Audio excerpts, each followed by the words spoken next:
This is Nigel from One Life Training, answering more of your frequently asked questions. So I'm feeding my baby and I believe they are choking. What do I do? I obviously need to look at the face, I need to look at the chest. I can see they're not moving.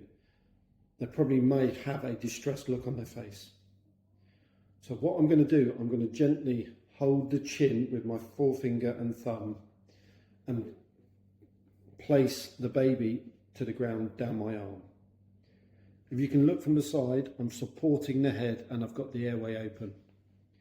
We're using gravity.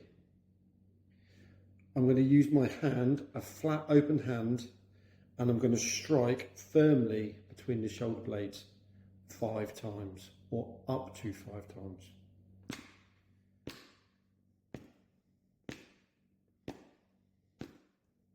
I'm going to have a look, supporting the head. Still choking, I'm going to pass them over, still pointing to the ground, and instead of doing abdominal thrust for a baby, we do chest thrusts. So with our 2 fingers like we do for CPR, we push on the chest up to 5 times.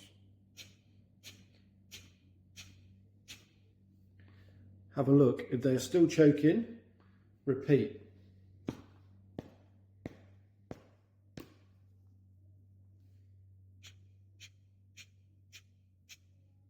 And we keep going until we believe the obstruction is cleared, or we believe they've totally lost responsiveness and they are not breathing.